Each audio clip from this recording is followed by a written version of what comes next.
নবী গো, ও নবী, আখির নবীর উম্মত যখন গুনাহ করবে, ওই পাখির বডির মতো তার জীবন, তার বডিটা ময়লা হয়ে যাবে, আমল নামাটা নোংরা হয়ে যাবে। যখন নামাজে যায় দাঁড়াবে, নামাজে দাঁড়ানোর সঙ্গে সঙ্গে তার গা থেকে গুনাহগুলো ঝরে পড়ে যাবে। এমনি করে করে 5 বার সে অপরাধ করবে, নামাজ পড়ার পরে গুনাহগুলো মাফ হয়ে যাবে। কত দামি রে আখির নবীর উম্মত। জোরে জোরে কন্যা সুবহানাল্লাহ। বন্ধু শুধু তাই নয় রে, আরো মজার খবর আছে, বলবনি। হযরত আবু যর রাদিয়াল্লাহু তাআলা আনহু থেকে হাদিস কানা বর্ণিত। এখন কি শীত না গরম? শীত। আপনাদের বড়রা আগানগরে গাছের পাতা ঝরেনি? সব গাছের পাতা না। আমার দাদা খুব চালাক, সব গাছের পাতা ঝরে না। আসলে নারকেল গাছ, তাল গাছের পাতা কিন্তু ঝরে না, ঠিক কিনা কো? শীতের কারণে ম্যাক্সিমাম গাছের পাতা কিন্তু ঝরে যায়। হাদিস শরীফ দেখেন, নবীজি উম্মত গুলোকে কেমন করে উৎসাহিত করছে, শেখাচ্ছে। আমার নবীজি একটা ডাক দিয়ে বললেন, শীতের দিনে নবীজি বের হয়ে চাইয়া দেখে গাছের পাতাগুলো শুষ্ক হয়ে ঝরে ঝরে পড়ছে। নবীজি গাছের ঢালা ধরলো, ধরার পরে হাদিস যিনি বর্ণনা করেছেন রাবি হযরতে আবু জরকে ডাক দিলেন। আবু জর উত্তর দিলেন, লাব্বাইকা ইয়া রাসূলুল্লাহ। আবু জর দৌড়ে আসলেন, নবীজি গো আমি হাজির। এবার নবীজি একটা ডাক দিয়ে বললেন, রে আবু জর তুমি চাইয়া দেখো গো, শীতের দিনের কারণে গাছের পাতাগুলো বিরামহীন ভাবে ঝরে ঝরে পড়ছে।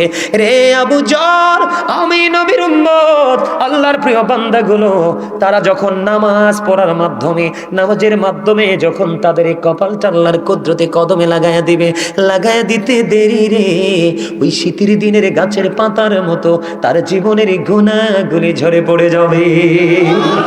কেন রে বাইবে নামাজি, নামাজ কেন পড়ো না?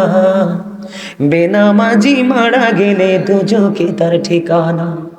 প্রথমত আসবে ফজর, পড়বে ফজর যে জনা, ফজর হবে পায়ের খড়ম, তামার তাপ লাগবে না। ফজর গেলে আসবে জোহর, পড়বে জোহর যে জনা, জোহর হবে মাথার ছাতি, সূর্যের তাপ লাগবে না। জোহর গেলে আসবে আসর, পড়বে আসর যে জনা, আসর হবে হাতের রুমাল, পুষবে গায়ের পছিনা। আসর গেলে আসবে মাগরিব, পড়বে মাগরিব যে জনা, মাগরিব হবে খাওয়ার সম্বল, পিপাসা তো লাগবে না। মাগরিবে গেলে আসবে ঈশা, পড়বে ঈশা যে জনা, ঈশা হবে হাতের বাতি, অন্ধকার থাকবে না। ঈশা হবে হাতের লাঠি, বড় ভয় থাকবে না। বলেন কেন রে বাইবে নামাজি, নামাজ কেন পড়ো না? বেনামাজি মারা গেলে দুজকে তার ঠিকানা। ও বন্ধু, দুজকে তো ভয়ঙ্কর, বেনামাজির জন্য বরাদ্দ করে রাখা আছে। ও বন্ধু, আমি সেই দিকে যাব না, শুধু পজিটিভ দিকে থাকবো। আপনারা আমার দিকে তাকান। আপনারা যে নামাজ পড়তে যান, এখন নামাজ পড়ার পরেও কিন্তু সুদ ছাড়তে পারেন না, নামাজ পড়ার পরেও কিন্তু ঘোষ ছাড়তে পারেন না, নামাজ ছাড়ার পরেও কিন্তু পরের ক্ষতি করার চিন্তা ছাড়তে পারেন না। আমি কি আপনাদেরকে রাইট বলবো না আল্লাহকে?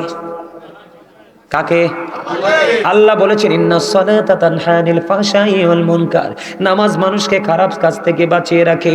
আপনি নামাজ পড়ার পরেও কোন অন্যায় আপনি ছাড়তে পারলেন না, তাহলে কখনোই আপনি নামাজি হতে পারেন না। আমরা কি? এটা জান্নাতের বাগান। ও বন্ধু, চাইলেও সবাই আসতে পারবেন আজকে? আল্লাহ যাকে কবুল করবেন, মঞ্জুর করবেন, ইনি আসবেন আজকের এই বাগানে। আজকে এই চারপাশ আল্লাহর রহমতের ফেরেশতায় বেষ্টনী দিয়ে ঘিরে ফেলেছে। আল্লাহ দেখে দেখে বলে, বান ফেরেশতারা রে, কেন এত সুন্দর করে জমিন পর্যন্ত চলে গেলা? আল্লাহ গো, তোমার বান্দাগুলো এত মধুর সুরে প্রাণ উজাড় করে জিকির করছে, আসমানে থাকতে পারলাম না, তাদেরকে অভিনন্দন জানানোর জন্য চলে আসলাম। আল্লাহ রাব্বুল আলামিন কি কয় জানেননি? আল্লাহ রাব্বুল আলামিন বলে, আমার এই বান্দাগুলোকে বানানোর যখন প্রস্তাব তোমাদেরকে বলেছিলে, তোমরা আমাকে না করেছিলে। আমি বলেছিলাম, ইন্নী জাইলুন ফিল আরদি খালিফা, তোমরা নাকচ করে দিয়েছিলে। আমি বলেছিলাম ইন্নী আলামু মা লা তা'লামুন, আল্লাহ বলেছেন আমি যা জানি তোমরা তা জানো না। ও ফেরেশতা আমি জানতাম আমার সব বান্দা নাফরমানি করবে না, আমার সব বান্দা আমার হুকুমের উপেক্ষা করবে না। আমার কিছু পাগল থাকবে, আমার হাবিবের কিছু পাগল থাকবে, শুধু খুঁজবে কোথায় সাজানো হয় প্রেমের বাগান, ওই বাগানকে প্রাণ উজাড় করে আপন করে নিব। আল্লাহ রাব্বুল আলামিন ওই বান্দা সম্পর্কে ওয়াজ করতেছেন। নবীজি বলেছেন আমি যে বারবার আপনাদেরকে বলছি আপনারা সুবহানাল্লাহ বলেন, আমার দিকে তাকান। আল্লাহ রাব্বুল আলামিন বলেছেন কোন বান্দা যখন আল্লাহর জিকির করতে করতে হেঁটে হেঁটে জিকিরের জলসায় যায়, আমার নবীকে জানিয়ে দিয়েছেন হাবিব বন্ধু গো আপনি জানিয়ে দেন আমার বান্দা হাজার জনম খুঁজলেও আমাকে খুঁজে পাবে না যদি আমি আমার বান্দাকে নিজে গিয়ে ধরা না দেই। কথা কয় না, মজার না কথাটা? হাদিস শরীফ কিন্তু, যদিও বাংলা বলছি, আমি যদি নন স্টপটা ইংলিশে কথা বলি আপনারা কি বুঝবেন? হ্যাঁ, আরবিতে যদি বলি কন্টিনিউয়াসলি বুঝবেন? এর জন্যই তো বাংলাতে বলতে হয়। আমার আগে যিনি আলোচনা করেছেন তিনি আমার চাইতে বড় আলেম, আমার চাইতে অনেক অনেক গুণে দক্ষ, কিন্তু তিনিও তো বাংলাতেই আলোচনা করেছেন। কারণ আমাদের ভাষা বাংলা ভাষা, এটাতে আমরা বেশি মজা পাই। অনেক ভাষা শহীদরা যুদ্ধ করে শহীদ হয়ে আমাদের এই ভাষা প্রতিষ্ঠিত করে গেছেন। যথেষ্ট শ্রদ্ধাশীল হব আমরা বাংলা ভাষার প্রতি, ঠিক কিনা বলেন? ভাষা শহীদদের প্রতি আলহামদুলিল্লাহ বলেন। সব কিছু মিলি এই জন্য আমি সব সময় বলি I love my country and countries people. আমি আমার দেশকে ভালোবাসি এবং দেশের মানুষকে অনেক বেশি ভালোবাসি। কারণ আমি একা একা যতই কিছু থাকুক না কেন, আমার পাশে যদি কেউ না থাকে আমার জীবন কখনোই সুন্দর হবে না। ঠিক আপনারাও যখন এটা চিন্তা করবেন তখন দেখবেন জীবন অত্যন্ত সুন্দর। আলহামদুলিল্লাহ বলেন। অত্যন্ত হাদিস শরীফের চমৎকার একটা অংশ আমি আপনাদেরকে শোনাই, পরে আমি পুরোটা ব্যাখ্যা করব। বন্ধুরে আমার নবী জানিয়ে দিয়েছেন তোমরা হেঁটে হেঁটে জিকির করতে আসো আল্লাহর দিকে। আপনারা আজকে হেঁটে হেঁটে আসছেন কিনা বলেন?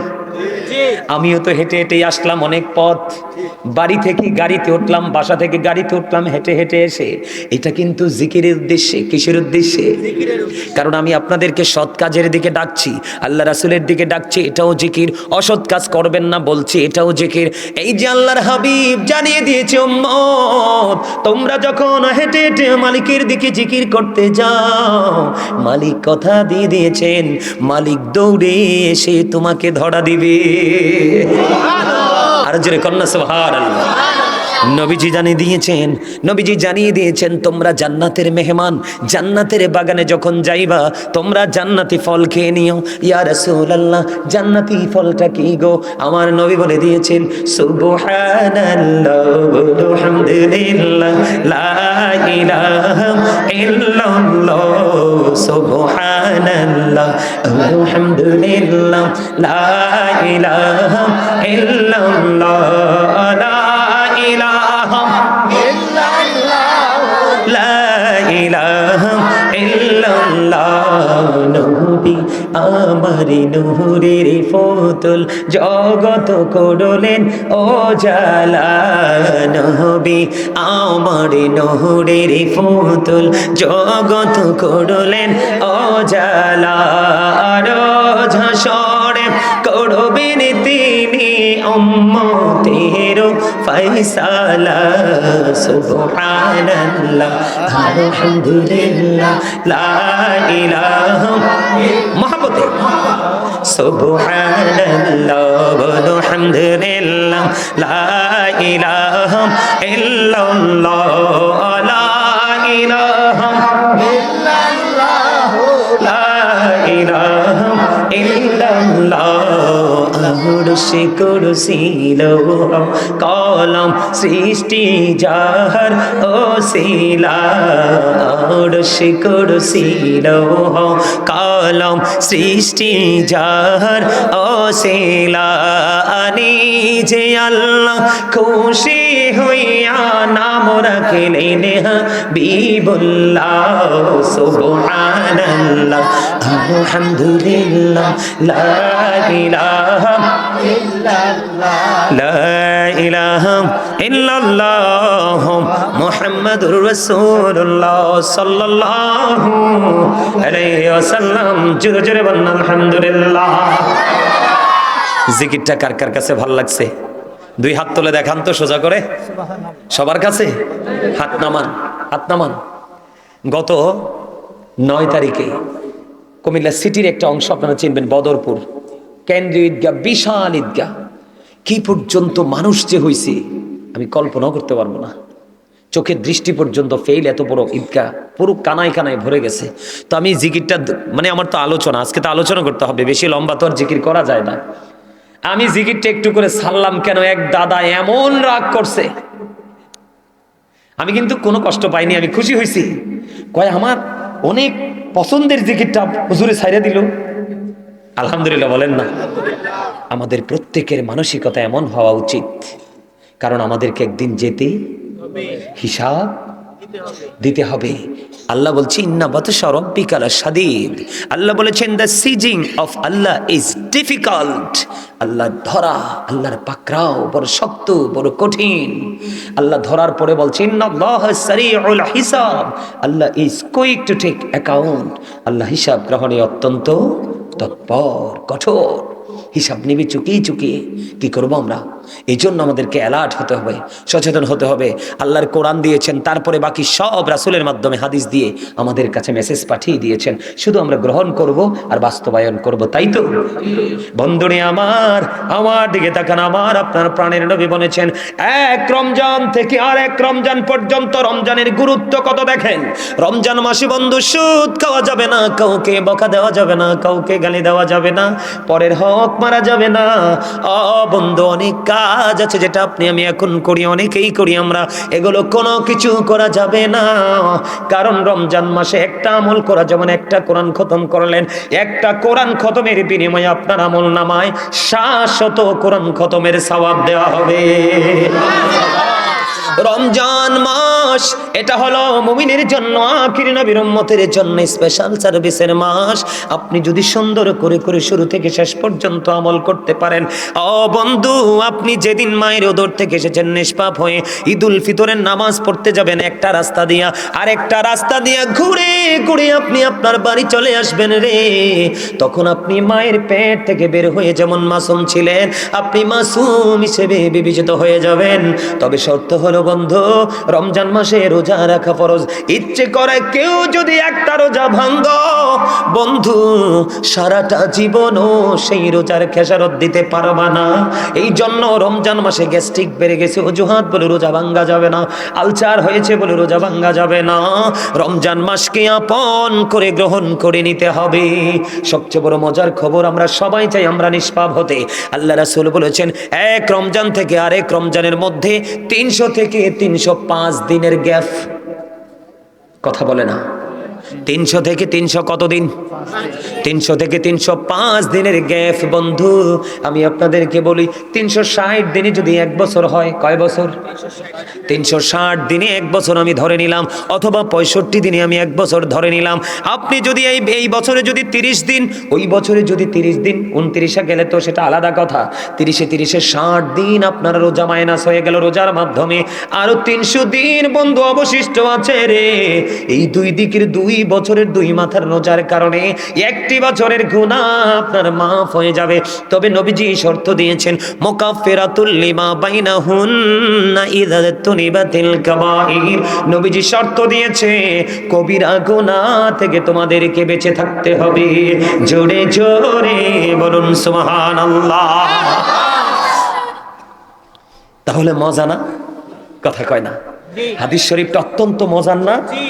আমার কাছে এত ভালো লাগে যেটা আপনাদের কাছে ভালো লাগার কথা বলে শেষ করতে পারবো না। আমার দিকে তাকান।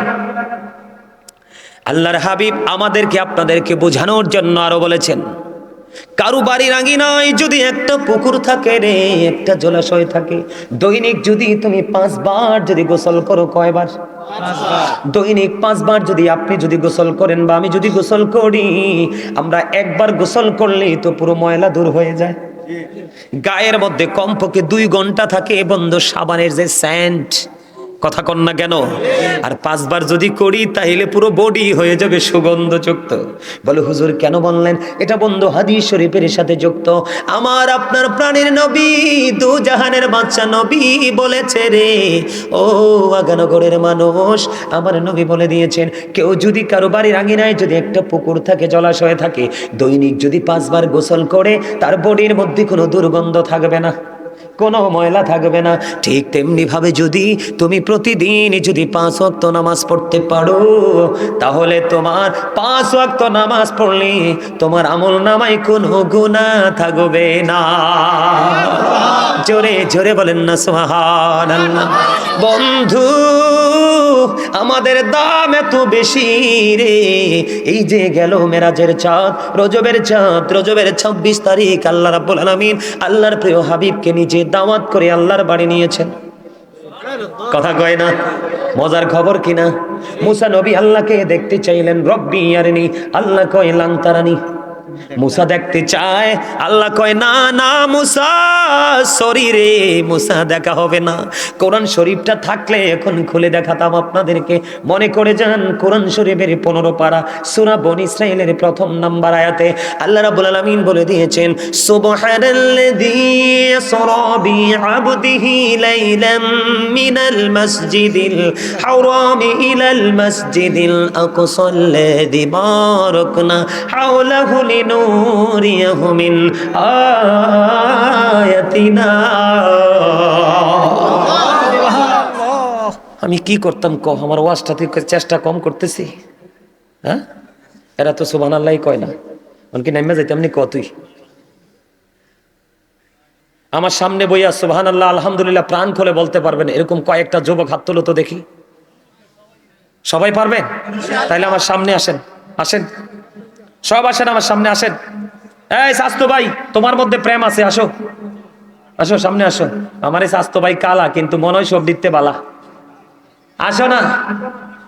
আরে হুজুরের কথা হনো না, হুজুর আরে ভালোবাসতে জানো না।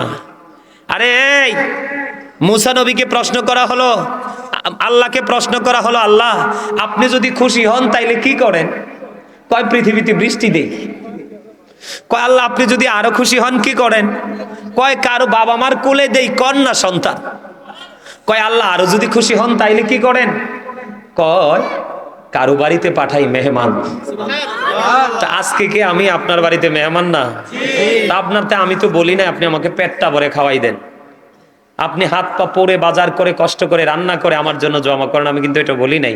আমি শুধু জাস্ট বলেছি মন দিয়ে কথাগুলো শুনে যাবেন, এতে আমি খুশি হব।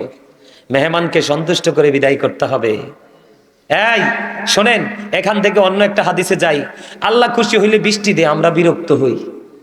আল্লাহ খুশি হইলে বাবা মার কোলে কন্যা সন্তান দেয়, আমরা তো একেবারে গাছের তেফুরি, ও মাগো 5 লাখ বাজেট, একেবারে শেষ, সমাজের একেবারে নাক মুখ চোখ সব কাটা গেছে। মেহমান আলী তো সারছে, হারে টাকাও শেষ, ব্যাগ লইয়ে বাজারে যাই তুই। এডি আল্লাহ কয় রহমত, তোমরা কও গজব। তা আমরা লই আল্লাহ বিপদে পড়ছে না? কথা কর না কেন? আসলে আমরা ব্যাকল যে, এই কারণে সমস্যা। আকল হলো আল্লাহর দেওয়া এক নূর। কি নূর? বিবেক হলো আল্লাহর দেওয়া নূর। এই নূর আল্লাহ যারে দিছে সেই তো কপাল লাগছে। আজকে তো বিবেকবান যারা তারাই আসছে মাহফিলে, যারা বিবেক নাই তারা আসে নাই তো। এখানে যারা আসছে তারা খুবই চালাক। You are very clever, you are great everybody. কারণ তারাই অত্যন্ত চালাক ব্যক্তি হিসাবে বিবেচিত, যারা দুনিয়ার সময় দুনিয়ার কাজ করে, আবার আখেরাতের কাজের সময় আখেরাতের কাজ করে। আল্লাহর কাছে তারাই হলো প্রিয়। সুবহানাল্লাহ। আমি একটা হাদিস শরীফ শোনাই। আল্লাহ রাসূলের কাছে একদিন এক মেহমান আসলেন যে, এখন সাহাবাই কেরামদেরকে বললেন এই মেহমানের দায়িত্ব কি তোমরা কেউ নিতে পারবে?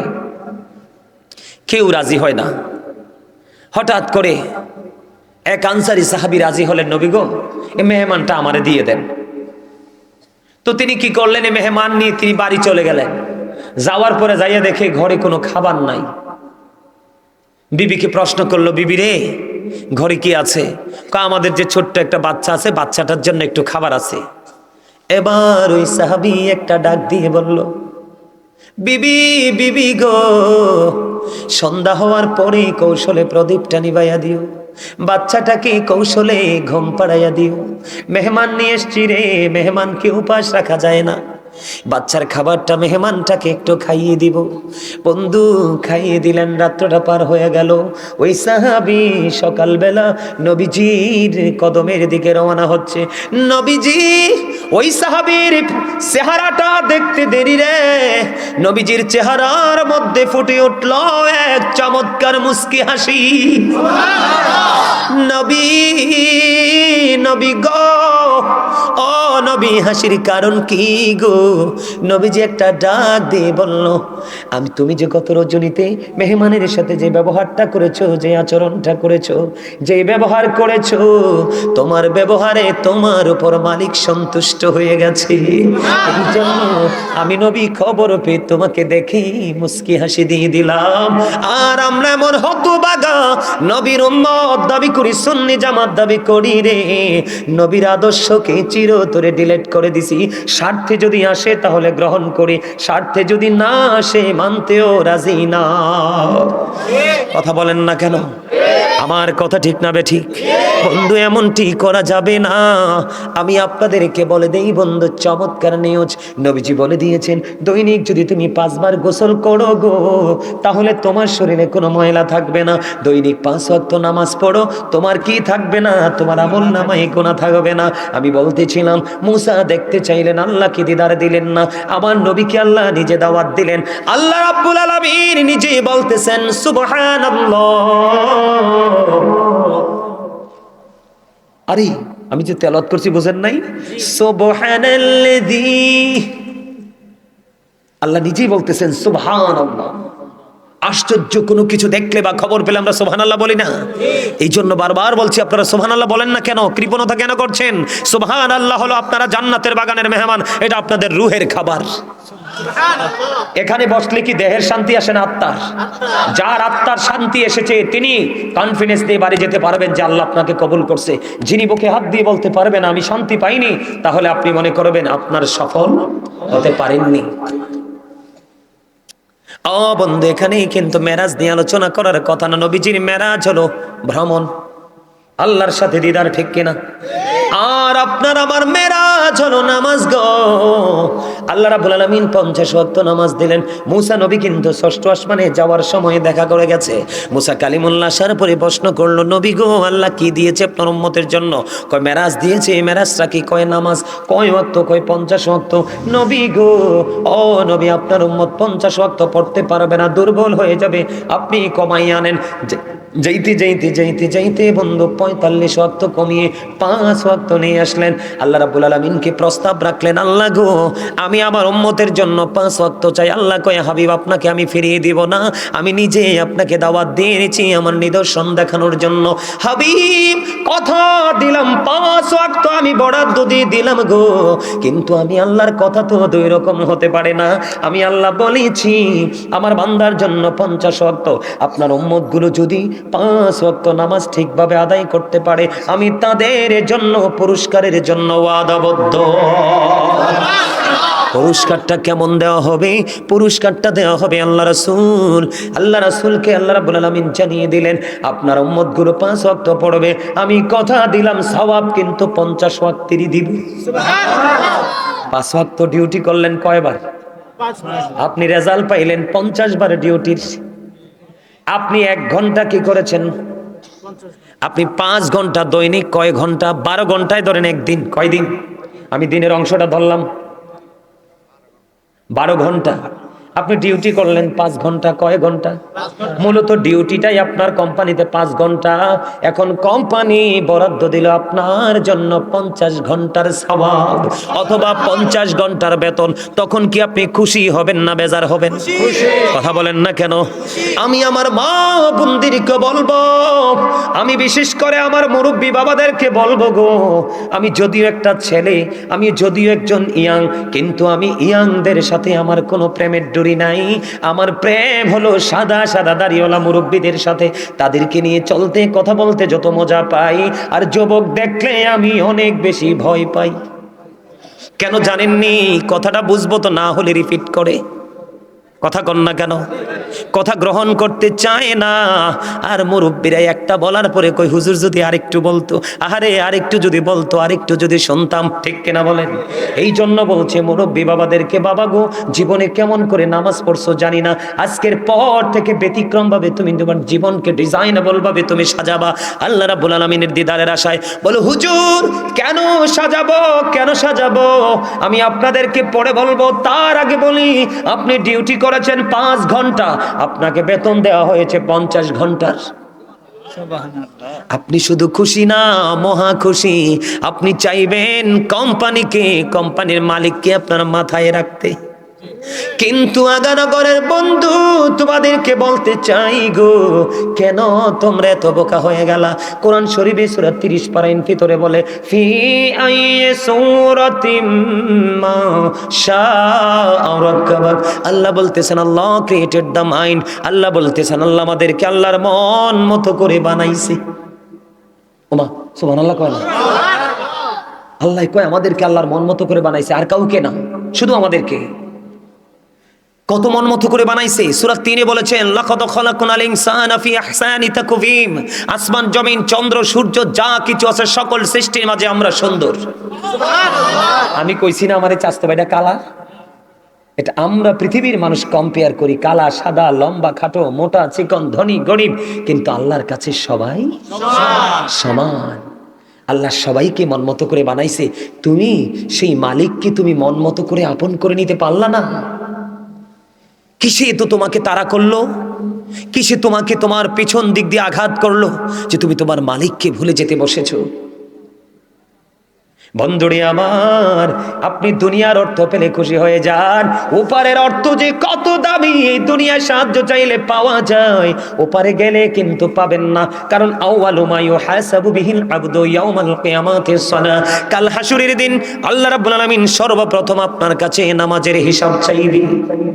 দিতে হবে রে, এদিক সেদিক নড়াচড়া করা যাবে না, সাবধান হয়ে আসো।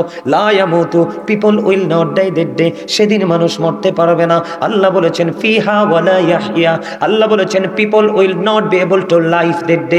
সেদিন মানুষ বাঁচতেও পারবে না। আল্লাহ বলেছেন ওমা হুম আনহা বিগাইবিন। People will not be able to escape that day. সেদিন মানুষ পালাতেও পারবে না। বাঁচার সুযোগ নাই, মরার সুযোগ নাই, পালাবার সুযোগ নাই। ডাইনে বামে কোনো বন্ধু নাই রে, কোনো বান্ধব নাই। এই জন্য প্রস্তুতি নাও হুজুর, প্রস্তুতি নেওয়ার সঙ্গে কোথায় পাবো? তুমি তোমার যেখান থেকে খোঁজো একজন হক্কানি আলেম বা আল্লাহর ওলি খুঁজে নাও, জীবন বদলে যাবে। বন্ধুরে আমার, ঈসা রুহুল্লাহ একদিন হেঁটে যাচ্ছেন, ঈসা নবীজির জামানায়, আমার দিকে তাকান, হেঁটে হেঁটে যাচ্ছেন, যাওয়ার সময় হঠাৎ করে তিনি দেখতে পাইলেন একটা পাখি। আমার দিকে তাকান, আশ্চর্য ধরনের একটা পাখি। সে নিজের গা ধুলাবালির মধ্যে ভরাচ্ছে, ময়লা যুক্ত করছে ধুলাবালির মধ্যে। আমি এক্সাম্পলটা দেই, আপনারা তো গ্রামের মানুষ, আপনারা দেখেননি মুরগি? দেখবেন গ্রামের মধ্যে গর্ত করতে করতে পুরো শরীরটাকে একেবারে ময়লা ভালু ভালু করে ফেলে, দেখছেননি কখনো? আমি দেখেছি। দেখবেন একটু দূরে গিয়ে ঝাড়া দেয়, দেখবেন পরিষ্কার হয়ে যায়, এরকম দেখছেন না? ঠিক তেমনটি ঈসা রুহুল্লাহ দেখতে পাইতেছেন, একটা পাখি নিজের শরীরটাকে শুধু ময়লা করছে, আরেকবার তিনি ময়লা করে আবার পুকুরে যেয়ে পড়ছে, মানে পানির মধ্যে গিয়ে গোসল করছে, গোসল করে এসে আবার গায়ের মধ্যে ময়লা লাগাচ্ছে, আবার কি করছে, ময়লা নিয়ে আবার গোসল করতেছে। ঈসা নবী দাঁড়িয়ে দাঁড়িয়ে দেখতেছে আর চিন্তা করতেছে, কি রে ব্যাপার, কি আশ্চর্য ধরনের ব্যাপার, তার কারণ কি? এবার আল্লাহ রাব্বুল আলামিনের পক্ষ থেকে ফেরেশতা পাঠিয়ে দিলেন, এসে বললেন, নবী গো, আল্লাহর নবী ঈসা গো, আপনি রহস্য খুঁজতেছেন, এটার রহস্য, এটা হলো আখির নবীর উম্মতের নিদর্শন। ঈসা রুহুল্লাহ বলতেছে, কেমন নিদর্শন? কই এই যে পাখিটা দেখতেছেন ময়লা করছে, এটা হলো আখির নবীর উম্মতের গুনাহ। আবার যখন দেখতে পান পাখিটা গোসল করছে পানির মধ্যে গিয়ে, ওই গোসল হলো আখির নবীর নামাজ, আখির নবীর উম্মতের নামাজ। নবী গো, ও নবী, আখির নবীর উম্মত যখন গুনাহ করবে, ওই পাখির বডির মতো তার জীবন, তার বডিটা ময়লা হয়ে যাবে, আমল নামাটা নোংরা হয়ে যাবে। যখন নামাজে যায় দাঁড়াবে, নামাজে দাঁড়ানোর সঙ্গে সঙ্গে তার গা থেকে গুনাহগুলো ঝরে পড়ে যাবে। এমনি করে করে 5 বার সে অপরাধ করবে, নামাজ পড়ার পরে গুনাহগুলো মাফ হয়ে যাবে। কত দামি রে আখির নবীর উম্মত। জোরে জোরে কন্যা সুবহানাল্লাহ। বন্ধু শুধু তাই নয় রে, আরো মজার খবর আছে, বলবনি। হযরত আবু যর রাদিয়াল্লাহু তাআলা আনহু থেকে হাদিস কানা বর্ণিত। এখন কি শীত না গরম? শীত। আপনাদের বড়রা আগানগরে গাছের পাতা ঝরেনি? সব গাছের পাতা না।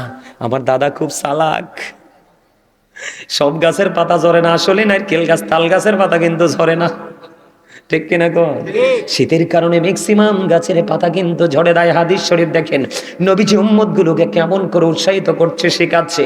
আমার নবীজি একটা ডাক দিয়ে বললেন, শীতের দিনে নবীজি বের হয়ে চাইয়া দেখে গাছের পাতাগুলো শুষ্ক হয়ে ঝরে ঝরে পড়ছে। নবীজি গাছের ঢালা ধরলো, ধরার পরে হাদিস যিনি বর্ণনা করেছেন রাবি হযরতে আবু জরকে ডাক দিলেন। আবু জর উত্তর দিলেন, লাব্বাইকা ইয়া রাসূলুল্লাহ। আবু জর দৌড়ে আসলেন, নবীজি গো আমি হাজির। এবার নবীজি একটা ডাক দিয়ে বললেন, রে আবু জর তুমি চাইয়া দেখো গো, শীতের দিনের কারণে গাছের পাতাগুলো বিরামহীন ভাবে ঝরে ঝরে পড়ছে। রে আবু জর, আমি নবীর উম্মত, আল্লাহর প্রিয় বান্দাগুলো, তারা যখন নামাজের মাধ্যমে যখন তাদের এই কপালটা আল্লাহর কুদরতে কদমে লাগায়া দিতে দেরি রে, ওই শীতের দিনের গাছের পাতার মতো তার জীবনের গুনাহগুলি ঝরে পড়ে যাবে। এর চেয়ে মজার খবর আর কি দিব বলেন? আমি আসলে আজকের বিষয় সম্পর্কে আমার কোনো ধারণাই নাই, একেবারেই নাই। আমি মন মতো করে একটা আলোচনা করব, নিজের মতো করে। আসার পরে দেখি খুব সালা কতলা রেডি করে রাখছে। আলহামদুলিল্লাহ বলেন না? আর জোরে বলেন আলহামদুলিল্লাহ। কেন রে ভাই বেনামাজি নামাজ কেন পড়ো না? বেনামাজি মারা গেলে দুজকে তার ঠিকানা। প্রথমত আসবে ফজর, পড়বে ফজর যে জনা, ফজর হবে পায়ের খড়ম, তামার তাপ লাগবে না। ফজর গেলে আসবে জোহর, পড়বে জোহর যে জনা, জোহর হবে মাথার ছাতি, সূর্যের তাপ লাগবে না। জোহর গেলে আসবে আসর, পড়বে আসর যে জনা, আসর হবে হাতের রুমাল, পুষবে গায়ের পছিনা। আসর গেলে আসবে মাগরিব, পড়বে মাগরিব যে জনা, মাগরিব হবে খাওয়ার সম্বল, পিপাসা তো লাগবে না। মাগরিবে গেলে আসবে ঈশা, পড়বে ঈশা যে জনা, ঈশা হবে হাতের বাতি, অন্ধকার থাকবে না। ঈশা হবে হাতের লাঠি, বড় ভয় থাকবে না। বলেন কেন রে ভাই বেনামাজি নামাজ কেন পড়ো না? বেনামাজি মারা গেলে দুজকে তার ঠিকানা। ও বন্ধু, দুজকে তো ভয়ঙ্কর, বেনামাজির জন্য বরাদ্দ করে রাখা আছে। ও বন্ধু, আমি সেই দিকে যাব না, শুধু পজিটিভ দিকে থাকবো। আপনারা আমার দিকে তাকান। আপনারা যে নামাজ পড়তে যান, এখন নামাজ পড়ার পরেও কিন্তু সুদ ছাড়তে পারেন না, নামাজ পড়ার পরেও কিন্তু ঘোষ ছাড়তে পারেন না, নামাজ ছাড়ার পরেও কিন্তু পরের ক্ষতি করার চিন্তা ছাড়তে পারেন না। আমি কি আপনাদেরকে রাইট বলবো না আল্লাহকে? কাকে? আল্লাহ বলেছেন, ইন্নাস সালাতা তানহা আনিল ফাহশাই ওয়াল মুনকার, নামাজ মানুষকে খারাপ কাজ থেকে বাঁচিয়ে রাখে।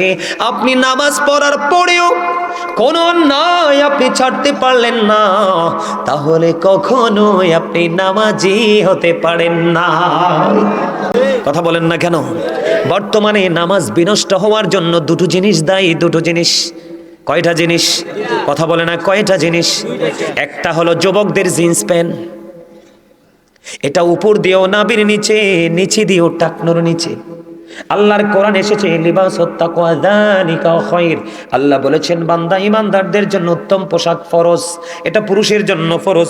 উপর দিয়ে থাকবে নাভি বরাবর, নাভির অথবা উপরে, নিচের দিক দিয়ে থাকবে টাকনোর উপরে। বেঈমান কাফেরেরা মুসলমানকে লজ্জা থেকে তাদেরকে দূরে ঠেলে দেওয়ার জন্য এমন পোশাক আবিষ্কার করেছে, প্যান্টটা পরার পরেও বন্ধু তোমার লজ্জাস্থান দেখা যায়। রুকুতে গেলে দেখবেন জিন্স প্যান্টওয়ালা যারা শার্ট গেঞ্জি পরে মসজিদে যায়, আপনারা রুকুতে যাওয়ার পরে দেখবেন পিছনের কাচার থেকে তার লজ্জাস্থান দেখা যায়।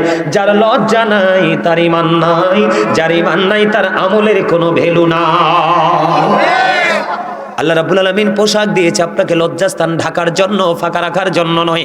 বলে হুজুর এখানে হুট করে চলে আসলেন কেন? এখানে আসার কারণ হলো, বন্ধু আমার দিকে তাকান, আল্লাহর হাবিব মসজিদে অবস্থান করতেছে, হঠাৎ করে একজন এক ব্যক্তি গিদের থেকে শরম পাছে না, হ্যাঁ কনে বিজা এই জাত কো বিজা আইতে কিছু দেনি দেখানা যাস কি লেনে বার কাছে বল এত সুবহানাল্লাহ কোন ডরে পিছনে যাই বেশি। আপনারা হাসানোর জন্য কথাটা বলছি, আপনারা হাসতেও তো জানেন না, আমার মনে হয় আপনারা অল্প সময়ের মধ্যে হার্ট অ্যাটাক করে মরবেন। কারণ যেই মানুষ এমনি থাকে, এগুলো হঠাৎ করে নাই হয়ে যায়, কয় কি হয়েছে, কয় স্পোর্ট ড্যাড, কি হয়েছে, কয় হার্ট অ্যাটাক, তো করবো না, সারাক্ষণ পেঁচার মতো থাকে। আর যেটা দেখবেন সব সময়, আমি যে আলোচনা করতেছি এত লম্বা সময়, আমি 9:30 ধরছি, এখন বাজে কয়টা, অল্প সময় বাকি, 11টা বেজে যাবে। তা আমি যে এত লম্বা সময় হ্যাঁ 10 মিনিট বাকি, তা আমি যে আলোচনা করতেছি আমার মধ্যে কোনো ক্লান্তি দেখতেছেন? আমি কি হাসি খুশি না? এই বুঝাসান আল্লাহ কি পরিমাণ রহমত মাথার উপর দিয়ে হেডের ভিতর দিয়ে ডালি দিছে। আলহামদুলিল্লাহ কর না কেন? আর জোরে রহমত লাগবে না? লাগবে তো এক কানা দি দিও। এরপরও হাসতে আর নামিয়ে হেনির কথা কইছি, নোয়াখালীর কথা কইছি আর কি, এক কানা। এরপরও হাসতে আর না, চাই দাঁত আসেনি, চাই চাই দাঁত দেখান তো, চাই সুন্দর নেই, দেখাই দেখতে না, লজ্জা পাইছে তো। কথা কইতাম নি, এক কানা দরকার না? আমার দাদারা কিন্তু বিরক্ত অনকার যুগের ফোলাইনের সাইল চলন দেখে। আপনারা বিরক্ত না?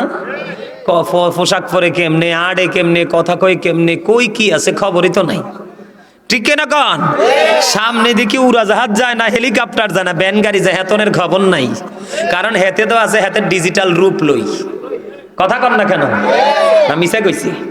দেখেন না বাঁশ কেমনে খাইতে আছেন, বাঁশ একেবারে তো রং তামাশা করতে করতে, ওরে বাপরে বাপ, হামসে বড় কোন হে আল্লাহ কৌমা, হেতে কি কয়, এতে সকালে কি খাইছে, এতে বিকালে কি খাইবো জানে না, এতে আজকে বাচ্চা রয়েছে কালকে বাঁচবো কিনা জানে না, এতে আজকে এখন এখানে আছে কালকে এতে কই যাবো এটা জানে না, হেতে আবার অহংকারও করে।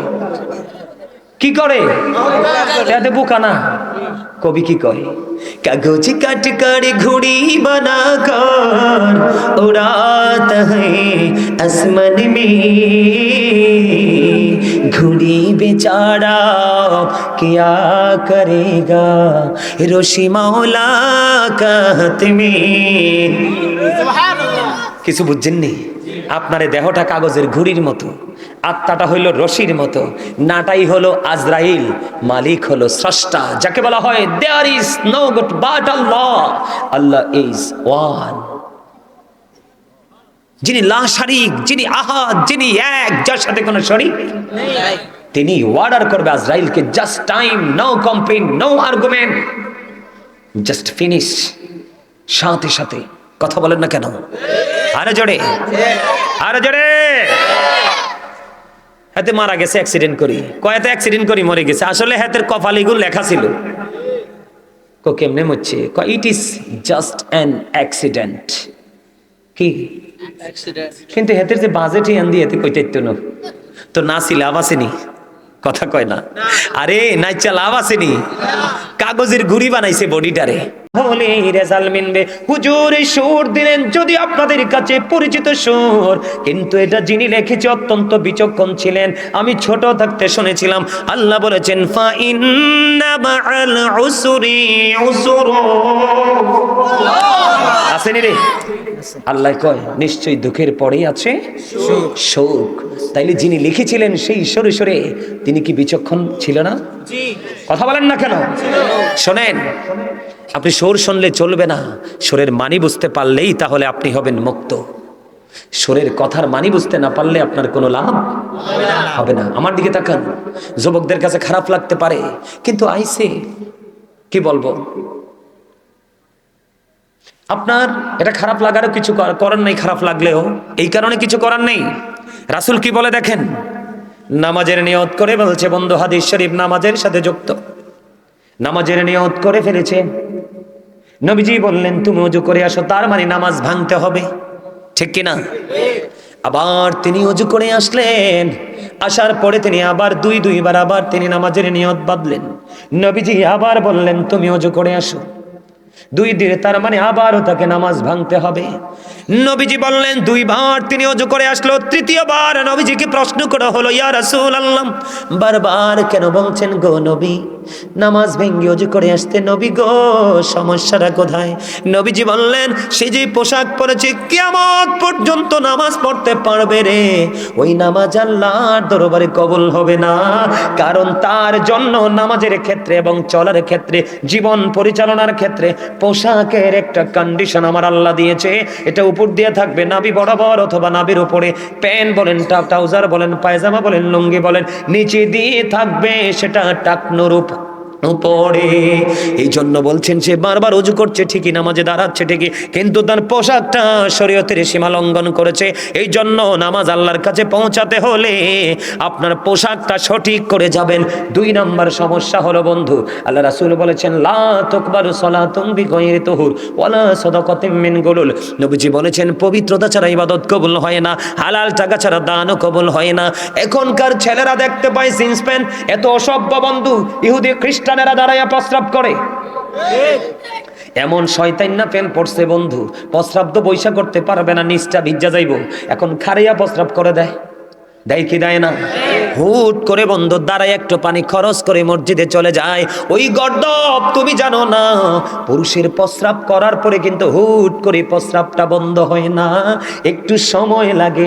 তুমি আজকের পর থেকে টিস্যু বা মাটির টুকরো বা ইটের টুকরো নিয়ে হেঁটে হেঁটে দেখবা, তুমি একটু পরে দেখবা টিস্যুটা তোমার প্রস্রাবে এসে ভিজে গেছে। তুমি যতক্ষণ পর্যন্ত স্যাটিসফাই হতে না পারবা ততক্ষণ পর্যন্ত তুমি ওযু করো না। কারণ ইবাদতের চাবি হলো পবিত্রতা, ঠিক কিনা বলে? নামাজের চাবি হলো কি? কথা কয় না। পবিত্রতা, ওযু নামিয়া পবিত্রতা কি? পবিত্র হয়ে তারপরে ওযু করবেন। আর জান্নাতের চাবি হলো নামাজ। এটা হাদিস শরীফ। কি? নামাজের চাবি কি? পবিত্রতা। নামাজের চাবি কি? মুখস্থ করেন। নামাজের চাবি কি? নামাজের চাবি কি? পবিত্রতা। জান্নাতের চাবি কি? আপনি পবিত্র হয়ে নামাজ পড়লে তাহলে এই নামাজ হয়ে যাবে আপনার জান্নাতের চাবি। সুবহানাল্লাহ। জোরে জোরে কন্যা সুবহানাল্লাহ। আর জোরে। তাহলে পবিত্র হওয়া লাগবে নি। ছোট্ট করে একটা এক্সাম্পল দেব, ছোট্ট একটা হাদিস শরীফ বন্ধু। আল্লাহ রাসূল বলে দিয়েছেন, সাদ ইবনে মুআয রাদিয়াল্লাহু তাআলা আনহু ইনি ইন্তেকাল করার পর ওনার জানাজায় 70,000 ফেরেশতা অংশগ্রহণ করলো। এত বেশি তিনি ইবাদত করেছেন। কিন্তু উনাকে কবরে রাখার পরে নবীজি সাহাবায়ে কেরামদেরকে নিয়ে তার জন্য দোয়া শুরু করে দিলেন। নবী গো, কেন গো তার জন্য দোয়া, তাসবিহ তাহলিল? নবীজি ডেকে ডেকে বলছেন তাসবিহ তাহলিল দোয়া করার কারণ হলো সে এত বড় আল্লাহওয়ালা বুজুর্গ ছিল, তার জানাজায় মৃত্যুর পরে 70,000 ফেরেশতা অংশগ্রহণ করেছে, তারপরেও তার কবর আযাব হওয়ার সম্ভাবনা রয়েছে। নবী যার জানাজায় 70,000 ফেরেশতা অংশগ্রহণ করে গো, তারপরেও কবর আযাবের সম্ভাবনা। নবী গো কেন? নবীজি বললেন তার কারণ হলো সে প্রস্রাব করার পরে পবিত্র ভালো করে হতো না। নাউজুবিল্লাহ বলেন না কেন? এই জন্য গোসলিং দিয়ে নামাজে, আপনি নামাজের আখেরি বৈঠকে বসলেও কিন্তু সওয়াব পাবেন জামাতের। কি কথা কয় না? আপনি যদি শেষ রাকাতেও পান তারপরও জামাতের সওয়াব পাবেন, কিন্তু যদি অপবিত্র হয়ে হুটহাট করে প্রস্রাব করে পানি খরচ করে নামাজে যান, পুরাটা পড়লেও লাভ হবে না। কোনটা করবেন? পবিত্র। দরকার আছে নি? আর নামাজে ঢং ঢং করে আপনি লাল জামা পরে যাইয়েন না। একেবারে টকটকে লাল জামা পরা পুরুষের জন্য হারামের অন্তর্ভুক্ত। কি? একেবারে টকটকে লাল গেঞ্জি, লাল শার্ট, লাল পাঞ্জাবি নট অ্যালাউ। হাদিস শরীফের মধ্যে এসেছে আল্লাহ রাসূলকে একজন সালাম দিলেন, সালামের জবাব দিলেন না। আরেকবার সালাম দিলেন, সালামের জবাব দিলেন না। দুইবার সালাম দিলেন, নবীজি সালামের জবাব দেয় না। কেন গো? রহস্য কি? নবীজি দেখতে পেলেন সে একেবারে টকটকে লাল জামা পরেছে। মা বোনেরা সেই লাল জামা পরতে পারবে, কিন্তু পুরুষেরা পরতে পারবে না। বুঝে আসছে? আরে অনেকের কাছে খারাপ লাগছে, আমার ওই স্বাস্থ্য ভাই একটা বইছেতে মাফলার পেঁচাইয়া লাল কিতা কিতা জানি তে কুদ্দুর পরে পরে আসে, তে কিতা জানি ভাবে এটা ওই এটা কোন একটা তে এখন টেনশনে পড়ে গেছে, হুজুরে কি ফেসে ফালাইলো। লালটা আমি বেশি পছন্দ করতাম, হুজুরে কি পেছে বালাইলো, আমি লাল আর হইতে তেন যদি আজকের পরেতে পরো ফিরা কিন্তু একটাও মাটিতে পড়তো না। এতদিন বাচ্চা যাইতে আল্লাহ জানতাম না, কিন্তু আজকে আইয়া আমি জানাইয়া দিছি। এবার কিন্তু আর কি করা যাবে না, লাল শ্বশুর বাড়িতে আংটি দিলেও পইরো না, হ্যাঁ বিদেশতে আইয়া গলাতে চেইন দিও না, পুরুষের জন্য 1 তোলা স্বর্ণ পরা যাবে না, এটা পুরোপুরি হারাম। রেশমি কাপড় পরা যাবে না, এগুলো আমাদের জেনে রাখা দরকার। এই আমার দিকে তাকান, রাসূলের প্রতি সাহাবীদের কত আদব ছিল। একদিন নবীজি দেখলেন এক সাহাবীর হাতে স্বর্ণের আংটি, আমার দিকে তাকান, আমি এক্সাম্পল স্বরূপ, রাসূল জোরে টান দিলেন, এইভাবে জোরে টান দিলেন, টান দিয়ে তার আংটিটা খুলে তাকে নিক্ষেপ করলেন। পরে আরেকজন আংটিটা কুড়িয়ে দিলেন, দিয়ে বললেন রাসূল তো খুলে ফেলেছে, এখন পরে ফেলো। রাসূল বলেছেন এই আংটি স্বর্ণ পরা যেন আগুন তোমার আঙ্গুলের মধ্যে বা হাতের মধ্যে রাখা সমান, এটা এতটা ভয়ঙ্কর অপরাধ। তখন ওনাকে বলল রাসূল তো চলে গেছে, তুমি পরে নাও। তখন তিনি বললেন না, যেটা আমার রাসূল নিষেধ করেছে এটা আমি আর কোনোদিন গ্রহণ করব না। এই হলো রাসূলের আদর্শ গ্রহণকারী, তাদের জন্য অধীর আগ্রহে আছে জান্নাত। আর আমরা যারা শুনছি ঠিকই মানছি না, আমাদের জন্য বরাদ্দ আছে কি জাহান্নাম। আরে জোরে জাহান্নাম। আমাদের মধ্যে সমস্যা আরো আছে, কি আছে? আসেনি? মসজিদে পড়লে আজান সবার আগে যায়, নামাজ শেষে বাইরে এসে সুদের টাকা খায়। নামাজ হইল না রে তোর, নামাজের লইলি না খবর, ঠিক কিনা বলেন? নামাজের ভিতরে তোমায় মশায় কামড় দিলে, মশা তুমি আগে মারো রুকু সেজদা ফেলে। নামাজ হইল না রে তোর, নামাজের লইলি না খবর, ঠিক কিনা? আমরা এরকম মুসল্লি না? বলো হুজুর এটাও যিনি লিখেছেন অত্যন্ত বিচক্ষণতা দিয়ে লিখেছেন, ওনারও বিবেক আছে, বলতে হবে রে। আমার দিকে তাকান বন্ধু, ইমাম বুখারীর নামাজ পড়ার সিস্টেম, ইমাম বুখারী নামাজে দাঁড়িয়ে গেল, ইনি নামাজ পড়তেছেন বন্ধু, নামাজ চলতেছে কন্টিনিউ, চলতে চলতে তোনার নামাজ শেষ হয়ে গেল। নামাজ শেষ হওয়ার পর ওনার ছাত্রকে ডাক দিয়ে বলো বাবু এখানে আসো গো, আমার জুব্বাটা তুমি একটু উঠাও। উঠানোর পরে বললেন চাইয়া দেখো আমার জুব্বার ভিতরে কি আছে। এবার চাইয়া দেখলো বন্ধু, আমরা ভেঙ্গুলো বলি আবার বললাও বলি, একটা হলুদ একটা কালো আছে না নাই? হলুদের তুলনায় কালোটা কিন্তু অত্যন্ত ভয়ঙ্কর। ও বন্ধু, ইমাম বুখারীর জুব্বাটা আলগি দিয়ে ওনার ছাত্র ছায়া দেখলো, ওই বিষাক্ত বললা বিমরুল পোকা একটা নয় দুইটা নয় বন্ধু 10টা কামড় দিয়েছে। ও বন্ধু, ছাত্র একটা ডাক দিয়ে বলল হুজুর গো, কেমন করে বিষাক্ত পোকার কামড় খেয়ে একটা নয় দুইটা নয় 10টা কামড় দিয়েছে গো আপনাকে, কেমন করে আপনি নামাজ চালিয়ে গেলেন? ইমাম বুখারী একটা ডাক দিয়ে বলল এদিকে দাও, এদিকে দাও, দিয়ে যাও, এটা আমার কাছে দিয়ে যাও, এই এদিকে দাও, তুমি দাও, তুমি দাও, দাও দাও, এনে দাও, আমার কাছে দাও, ঠিক আছে, এই দেখো এটা আমার পকেটে নিলাম, আর পাইতে না শেষ, এটা কিন্তু দাম আছে, এতে আমার লাল লাইট দিয়েছে, আমি হজাক নি, কত ফুন্ডার ব্রিটিশ কারিগর এলাকা কইছে এটা নিলাম শেষ। এই যে কথাটা বলছি একটা ফাইন একটা হাসি দিয়েছেন সবাই, ক্লান্তি কম পক্ষে আধা ঘন্টার জন্য আবার চলে গেছে, আমি ফ্রিলি আধা ঘন্টা ওয়াজ করতে পারবো আরো, ঠিক কিনা বলা? মজা লাগে না? এটা হচ্ছে ওয়াজের সিস্টেম। মুসল্লিরা যখন দুর্বল হয়ে যায় তখন হুজুরে কৌশল খুঁজতে হয় কিভাবে গোমটা দৌড়ানো যায়, একটা মজার জায়গা পাইছি আলহামদুলিল্লাহ। এবার ইমাম বুখারী একটা ডাক দিয়ে বলল নামাজে আমি যখন কোরআন তেলাওয়াত করছিলাম এত স্বাদ আমি পেয়েছি রে, ওই ভিমরুল পোকার বিষাক্ত কামড় আমার হৃদয় পর্যন্ত পৌঁছাতে পারিনি। আমার কোরআন তেলাওয়াত নামাজে তো বেশি বিমোহিত মুগ্ধ করেছে, জোরে জোরে কন্যা সুবহানাল্লাহ। বন্ধু তোমরা মুসল্লি, ইমাম সাহেব যখন নামাজে দাঁড়ায় রে একটু কেরাতটা লম্বা করলে তোমরা গলা হর দাও, আইসো সবার পরে ইমাম সাহেব নামাজে খারাইছে একটু মজা করে তেলাওয়াত করছে, তুমি সেটাও মানতে পারো না। ওই নামাজির জন্য কোনো জান্নাতের চাবি নাই। কথা বলেন না কেন? নামাজ পড়তে হবে কেমন করে, আমি আপনাদেরকে কন্ডিশনটা শিখাই। আমার দিকে তাকান।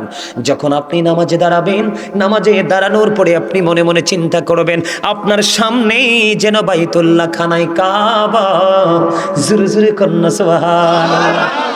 আপনার চিন্তার সামনে দেখবেন আপনার সামনে খানায় কাবা, ওই বাইতুল্লাহ মক্কায় যেটা আছে, ঠিক কিনা বলে? আপনার ডান দিকে মনে করবেন জান্নাত, আপনি বাম দিকে মনে করবেন জাহান্নাম।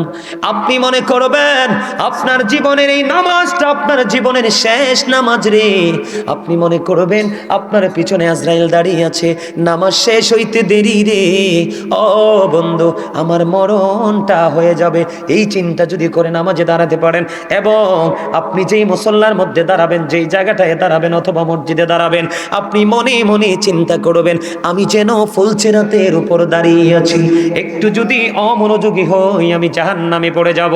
আমি এই কথাটা কেন বললাম? ফুলছেরাত মানে হলো আপনি এতটা মনোযোগের সাথে নামাজ পড়তে হবে রে, অমনোযোগী নামাজীদের জন্যই বরাদ্দ আছে দুর্ভোগ, যেটা আল্লাহ কোরআনে বলেছেন ফাওয়াইলুল লিল মুসাল্লিন। বুঝে আসছে আমার কথা? এতটা সেন্সিটিভ ভাবে আপনাকে নামাজটা পড়তে হবে। বুঝে আসছে? এখন তো আমরা ডিজিটাল নামাজি হয়ে গেছি। কি হয়ে গেছি? সুন্নত পড়ি না, নফল পড়ি না, কত ব্যথা মাজায় উদ্দা ফাও হেসা না। আর আমি সারাদিন দেখি ভালো আটে, জুমার দিনে যাই দিচ্ছি আরে বয়, এত তো জানেই না নামাজের যে কত কঠিন শর্ত। তুমি যদি চেয়ারে বসার, যতক্ষণ পর্যন্ত তুমি চেয়ারে বসে নামাজের জায়গায় না যাবা ততক্ষণ পর্যন্ত চেয়ারে বসতে পারবা, কিন্তু নামাজ সহজ মনে করছেন? হ্যাঁ, দুনিয়া দুঃখেলায় টিয়া কামাই করতে যাই শুক্রবার এগুলো I am very weak, give me a chair. ঠিক কিনা গো? আরো জোরে না ভুল কইছি? কয় আমার একটা চেয়ার দাও না ভাই, আমি বইয়ে নামাজ পড়তে পারতাম না। হুদ্দা শয়তানি কত ওয়াজ করছি যখন খতিব ছিলাম। অন দি সব সিটার বাটফার মসজিদ কমিটি। হ্যাঁ, সেক্রেটারি কোন, মুতোয়াল্লি কোন, সভাপতি কোন, ইন্টারন্যাশনাল সিটার। আমি জুমার দায়িত্ব ছেড়ে দিয়েছি। আমার মা বলেছে সারাদিন কিতাব পড়বা আর মাঠে মাঠে দৌড়ে সাধারণ মানুষকে দিনে শিক্ষা দিয়ে তাদেরকে দক্ষ করে গড়ে তুলবা। এরা মনে করে হুজুর আছে, কে চাকরি করে। হুজুর দিনকে যদি কেউ চাকর মনে করে, এর চেয়ে বড় নিকৃষ্ট মানুষ আর কেউ হতে পারে? আলেমদেরটা হচ্ছে গোলামি, চাকর থেকে আসছে চাকরি। কেন রে? কি চাকর থেকে কি? আপনি কি মসজিদের খতিব সাবরে সানি ইমামকে মুয়াজ্জিনকে চাকর মনে করেন? 5,000 টাকা, 3,000 টাকা, 4,000 টাকা দেন দি, আরে বাপরে যে পাটলন কোন বাথরুম দোন, খবর তো কিছুই রাখেন না। মুয়াজ্জিন সাহেবের মাথা হবে কাল হাসরের দিন সবার চাইতে উঁচু, কারণ হাইয়া আলাস সালাহ বলে বলে মসজিদের দিকে মানুষকে সে ডেকেছিল। আপনার কাছে 2 আনার দামও নাই মুয়াজ্জিনের। নবীর প্রেমিক মুয়াজ্জিন বেলাল আজান না দিলে দিন হতো না, রাত্রি থেকে যেত। বুঝে নেন মুয়াজ্জিনের দাম কত, ইমাম সাহেবের দাম কত। ইমাম সাহেবের সাক্ষীর উপর নির্ভর করবে মুসল্লিদের ফয়সালা। কথা ঠিক না বেঠি? আমাদের শহরে আরো মনে হয় 1-1.5 মাস আগে সুদের ওয়াজ করলো। কেন? নামতে নামতে যদি হুজুরকে বলে আপনি আর আগামী সপ্তাহে আসা লাগবে না, নাউজুবিল্লাহ বলবেন না? তা আমি হইলে কি করতাম জানেনি? গাঁটটা দইরা মিম্বরে খাড় করাইতাম, আজকের হাদিয়া তোর 50,000, আজকে তুই জুম্মা পড়াবি। কথা বলেন না কেন? আপনারা তো মিয়া গোশ টোশ খাইয়া মিয়া নরম হয়ে থাকেন। হ্যাঁ, সমাজে একটা সুদখোর আছে, একটা ব্যভিচারী আছে। আপনার সমাজের সকল সাধারণ মানুষ একটা ঐক্য গড়ে তোলেন, তার পাত্তাও থাকবে না। মনে রাখবেন আল্লাহ রাসূল বলেছেন, যিনি অপরাধ করে এবং 500 টাকার জন্য, এক ব্যাগ বাজারের জন্য, নিজের সুবিধার জন্য যিনি অপরাধীকে সাপোর্ট দিয়েছো, আল্লাহ রাসূল বলেছেন তুমি সঙ্গে সঙ্গে মুসলমান থেকে তুমি খারিজ হয়ে গেছো। ইসলাম শুধু সস্তা জিনিস নয়, বুঝে নিবেন ইসলাম কি। বর্তমানে সমাজ চলছে দূষিত মানুষ দ্বারা, বিশেষ করে ইমাম সাহেবের মসজিদের মিম্বার পর্যন্ত এই দস্যুদের হানা ঢুকে গেছে। আপনারা সমাজকে বদলাতে হবে, দক্ষ ইমাম সাহেব রাখতে হবে, তখনই সামাজিক পরিবর্তন অটো চলে আসবে। ঠিক কিনা বলেন? বন্ধুরে আমার, আজকে সামাজিক ঐক্য না থাকার কারণে, ইমাম সাহেব প্রাণ করে বন্ধ মিম্বরে দাঁড়িয়ে কথা বলতে না পারার কারণে আজকে দিন দিন সমাজগুলো নোংরা হয়ে যাচ্ছে। আপনি মানেন বা না মানেন, ইমাম সাহেবের বলার অধিকার, এটা দ্বারাটা অব্যাহত রাখবেন। কথা কি বুঝতে পারছেন?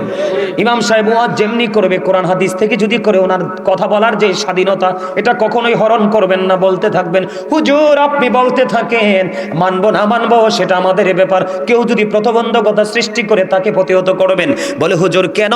আমি আপনাদেরকে বলি, আজকে মসজিদ পর্যন্ত নোংরা হয়ে গেছে। আল্লাহ রাব্বুল আলামিন জিব্রাইলকে বললেন, জিব্রাইল যাও অমুক অমুক শহর তুমি ধ্বংস করে দাও, উল্টে দাও। জিব্রাইল চলে গেলেন অমুক অমুক শহর ধ্বংস করার জন্য। এবার জিব্রাইল যাওয়ার পরে দেখলেন ওই এলাকার মধ্যে এমন একজন আল্লাহওয়ালা বুজুর্গ আছে। বুজুর্গকে দেখে আল্লাহর কাছে দরখাস্ত করে দিলেন, জিব্রাইল আল্লাহ আল্লাহ গো, এখানে এমন একজন তোমার প্রিয় বান্দা আছে, আমি কি তাকে সহ ধ্বংস করে দেব? আল্লাহ রাব্বুল আলামিন বললেন, তুমি তাকে সহ ধ্বংস করে দিয়ে দাও। কেন গো তাকে সহ ধ্বংস করে দেওয়া হবে? ধ্বংস করে দিব তার কারণ হলো সে সারা জীবন নামাজ পড়েছে, রোজা করেছে, যা ইসলামের বিধান তা করেছে, কিন্তু সে কোনোদিন অন্যায়ের প্রতিবাদ করেনি। এই জন্য তাকে অপরাধী হিসাবে আমি আল্লাহ চিহ্নিত করলাম, তার আমলের কোনো মূল্য আমার কাছে নেই, তুমি তাকে সহ ধ্বংস করে দাও। এই জন্য বললাম আগানগরের মানুষ, আমার মনে হয় আপনাদের এখানে কোনো দুষ্ট প্রকৃতির মানুষ নাই। আগানগরও আছে। আমি তো বড়রাকে সভ্য হিসাবে জানি, আগানগর বেশি। ওমর খোদা মুইয়ান কি আর মুই কি ওয়াজ করবো না, তুই মুই বাড়ি চললে যাবো। হাই হাই রে, কি কমো, আমার দিকে তাকা না বন্ধু। যদি ওই রকম দুষ্ট লোক তা করে, বুখারী শরীফের ছোট্ট একটা হাদিস শরীফ শোনো, নবীজি বলেছেন কেউ যদি 10টি টাকা দিয়ে জামা কিনো, কয় টাকা? 10 টাকা। এক্সাম্পল, আপনি 1000 দিয়েও কিনতে পারেন, আপনি 5000 দিয়েও কিনতে পারেন। হাদিস শরীফের ভাষা হলো মাত্র 10 দিরহাম। এখান থেকে আপনার 9 দিরহাম হালাল, আর 1টি দিরহাম যদি হারাম হয় রে, 1টি টাকা হারাম, 9 টাকার সাথে ঢোকার সাথে বাকি 9 টাকাও হারাম হয়ে গেল। নবীজি বলেছে এই হারাম টাকা যুক্ত করে যদি তুমি জামা কিনো, কিয়ামত পর্যন্ত নামাজ পড়তে পারবা, তোমার নামাজ আল্লাহর দরবারে কবুল হবে না। এই নামাজ দিয়ে কি লাভ হইব? কথা কন। আরে বাপরে বাপ, আস্তে আস্তে যে কত অসভ্যতা আমরা দেখবো সেটার কোনো হিসাবে নেই। আমরা দেখছি আমার বাসার পাশে এক মসজিদে এক সভাপতি না সেক্রেটারি, মিতা চিনিও না, পুরা মসজিদটা মুসল্লি ভরপুর, জানেননি? সামনের কাতারে একটা জানামাজ খালি। এতে প্রত্যেক জুমাতে আমি যতদিন থাকছি আর কি দেখছি, এতে প্রত্যেক দিন জুমার দিন এই মুরব্বি চায়না, ফোলা ফাইনচানা সব্বির কাদের উপর দিয়ে লাইতে লুইতে সামনের কাছারে বয়। এই সমাজ কি মৃত সমাজ না? কথা বলেন। ওলামাই কেরাম আপনাদের এখানে আছে, বলবেন, কাউকে জিজ্ঞেস করবেন যে হুজুর গাজী সুলাইমান সাহেব এই ওয়াজটা করে গেছে। শোনেন, মসজিদের নিয়ম হচ্ছে এখানে কোনো এমপি, মন্ত্রী, এসপিডিসি, সভাপতি, সেক্রেটারি নাই। মসজিদের নিয়ম হচ্ছে যিনি আগে যাবে তিনি আগের কাতারে বসবে। আপনি মুখে বলেন না যায় নামাজ বিছাই যান, এটা কোন ধরনের ফাইজলামি? এটা তো কোনো সিস্টেম নাই। দখল করছে, এখানে তো দখল চলে না দাদা ভাই। নাউজুবিল্লাহ বলেন না। এবার একটা মজার ওয়াজ করব। আমাদের মধ্য থেকে সুন্নাত নফল ওয়াজগুলো, আমলগুলো চলে যাচ্ছে। ছোট্ট করে বলবো, আমার দিকে তাকান, একেবারে ছোট্ট করে আজকের আলোচনা গোছাবো আমি। বন্ধুরে আমার, মাগরিবের নামাজের পর একটা নামাজ আছে, নাম জানেননি? কি নাম? সালাতুল আওবিন। আপনারা দেখেন নফল ইবাদতের মজা। আওবিন নামাজটা, মাগরিবের নামাজ পড়ে যেই ব্যক্তি 6 রাকাত আওবিন নামাজ পড়বে, সিস্টেম হলো নবীজি শর্ত দিয়েছেন 2টা। একটা হলো যদি কোনো প্রয়োজন থাকে, বিশেষ জরুরি হয়, কথা বলতে পারবেন মাগরিবের পরে। যদি আপনার কোনো বিশেষ যদি কথা বলার কোনো সিস্টেম না থাকে, আপনি কথা বলবেন না। মাগরিবের নামাজটা শেষ করে চুপচাপ আপনি চলে যাবেন কোথায়? আপনি চুপচাপ চলে যাবেন আওবিন পড়ার জন্য। 2 রাকাত করে বন্ধু আওবিন নামাজ পড়বেন, 6 রাকাত আওবিন নামাজ শেষ করে ফেলবেন। আমার নবী জানিয়ে দিয়েছে এই 6 রাকাত আওবিন একদিন পড়ার কারণে, কয়দিন? 6 রাকাত আওবিন নামাজ একদিন পড়ার কারণে তোমার আমল নামায় সওয়াব দেওয়া হবে 12 বছরের নফল ইবাদতের সওয়াব। তাহলে নফল নামাজ ধরবেন না ছাড়বেন? আরো জোরে। নফল বেশি বেশি পড়বেন তো, সুন্নাত বেশি বেশি পড়বেন তো। জিবরাইল আলাইহিস সালাম একটানা 30,000 বছর নফল ইবাদত করলেন। আল্লাহ ডাক দিয়ে কয়, জিবরাইল আমি তো তোমাকে নফল ইবাদত করতে বলিনি। কয় আল্লাহ আপনি আমাকে 600 ডানা দিয়ে সৃষ্টি করেছেন, অত মর্যাদা দিয়েছেন, শুকরিয়া স্বরূপ করলাম। আল্লাহ ডাক দিয়া কয় জিবরাইল তুমি সাক্ষী থাকো গো, আমার হাবিবের উম্মত গুলো অল্প কিছু সময় যদি নফল ইবাদতের মধ্যে কাটাই রে, আমি আল্লাহ কথা দিলাম তাদেরকে অদ্বিতীয় জান্নাত দিয়ে পুরস্কৃত করব। সর্বশেষ আবু বকরের জীবনী থেকে ছোট্ট একটা মেসেজ দিব বন্ধু, তারপরে আলোচনা ক্লোজ করব।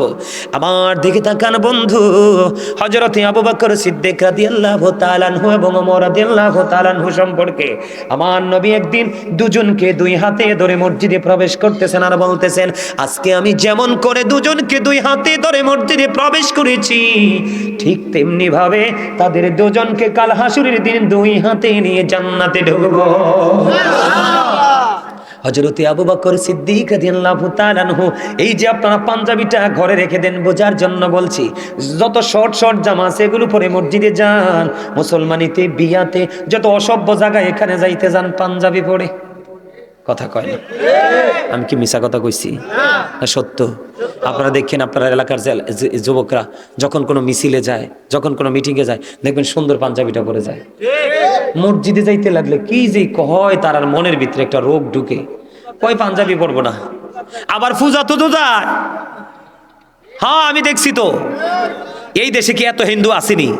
যত হিন্দু একত্রিত হয় পূজা, ছি ছি ছি ছি, এদেরকে দেখলেই তো আমার গা বার হয়ে যায়।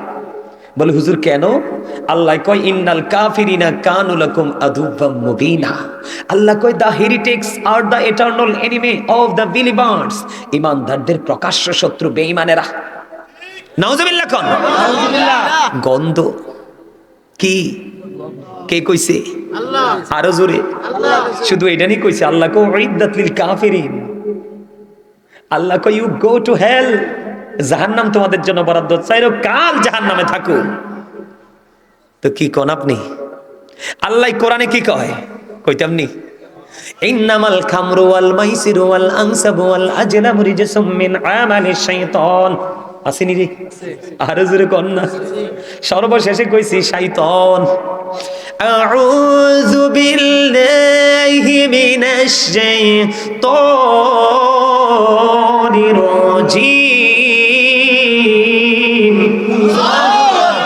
আল্লাহ কয় Satan is the eternal enemy of the believers. ঈমানদারদের প্রকাশ্য শত্রু হলো শয়তান। কে কইছে?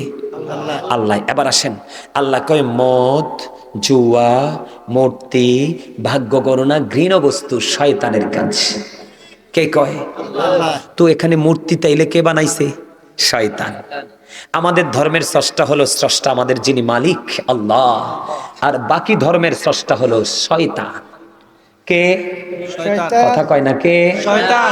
আরো জোরে শয়তান। শয়তান কইতেন না, একে আপনার বন্ধু না, আরে এক নাম্বার শত্রু। আমনেরে আমারে ভালো কাজে যাইতে লাগলে এইটাই তো রাস্তায় কাটা দেয়, বুঝেন না কেন? বিশেষ করে ওই আমার স্বাস্থ্য ভাইয়ের মতো যে রিফুং ঘটে এডিরে ধরে বেশি করি, কয় আরে তোরা তোর হুংটা বেশি সময় তোরারে দিয়ে কাম হইব নিয়ে ফেসে ফালাই দে। পরে কপালটা থার ভাই আইয়া আরে কি করছি, তো হুজুরের কথা শুনছ না? যাবার বেলায় তো শয়তানের স্রোতে আইব কত গন্ডা, তোমার ইমান নিত, তুমি তো ইমান হারা হয়ে যাবে, তো বাঁচার উপায়। আরে খারাপ বেড়া, মদ, জুয়া, মূর্তি, ভাগ্য গণনা শয়তানের কাজ কে কইছে? আল্লাহ রাব্বুল আলামিন বলে দিয়েছে বন্ধু, মূর্তি পূজায় তুমি পাঞ্জাবি পরে যাও, মসজিদে তুমি যাও শর্ট গেঞ্জি শর্ট শার্ট পরে আমার দিকে তাকাও। আবু বকর সিদ্দিক ইসলামের প্রথম খলিফা, নবীজির বন্ধু হয়ে জান্নাতে নবীজির রওজার পাশে শুয়ে আছে রে। আপন করে নবীজি আপন করে নিজে কাছে রেখে দিয়েছেন, নিজের দুই চোখ দিয়ে দেখে এসেছে বন্ধু। আবু বকর একদিন মসজিদে আজান হয়ে গেল, নামাজ শুরু হয়ে যাচ্ছে রে, এখনো পর্যন্ত আবু বকর মসজিদে যায় না। নবীজি মসজিদে বসে বসে চিন্তা করে, কোথায় রে আমার আবু বকর, কেন এখনো আসে না? বন্ধু, আবু বকর দিনের জন্য দান করতে করতে করতে তিনি দুস্থ হয়ে গেছে। ছোট্ট একটা হাদিস শরীফ আমি আপনাদেরকে শোনাই।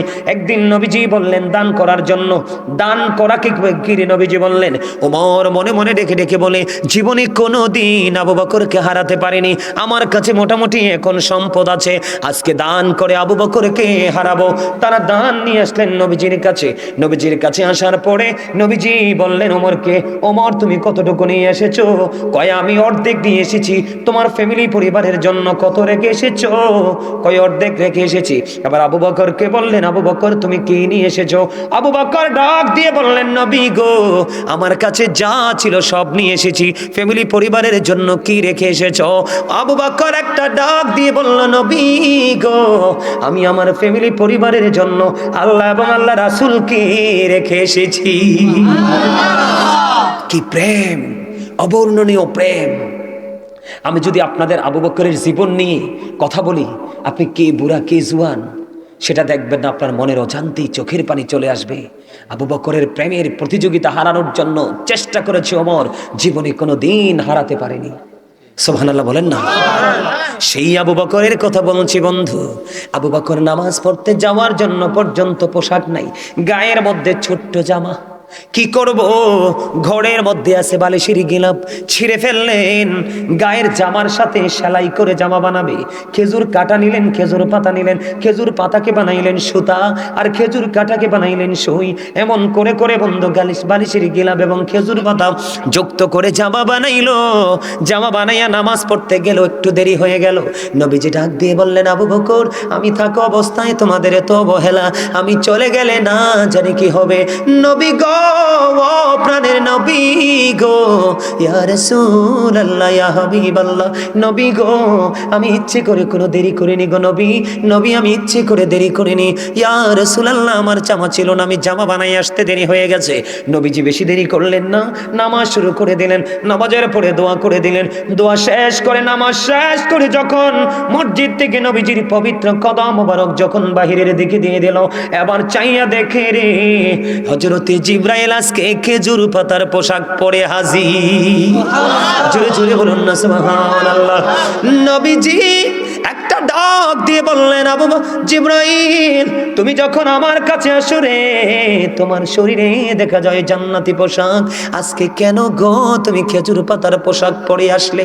এবার জিবরাইল ডেকে ডেকে বলে, নবী গো আপনি চায়া দেখেন না আপনার আবু বকরের শরীরে খেজুর পাতার পোশাক।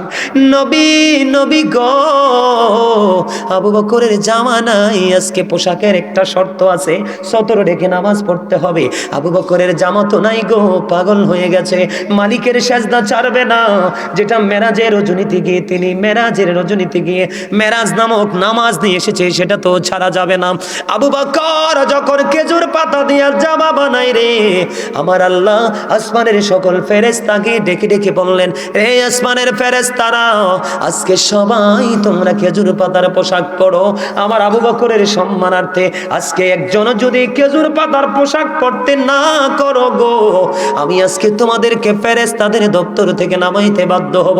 জিবরাইল একটা ডাক দিয়ে বললেন, ইয়া রাসূলুল্লাহ ইয়া হাবিবাল্লাহ, নবী নবী গো, আল্লাহর এই কঠোর সতর্ক বাণী শুনে সব ফেরেশতারা আজকে আবু বকরের সম্মানার্থে খেজুর পাতার পোশাক পরেছে। সম্মানিত উপস্থিতি, নিজের সাধ্য অনুযায়ী চেষ্টা করেছি আপনাদেরকে বোঝানোর জন্য, যে ভাষাগুলো সেগুলো প্রয়োগ করেছি।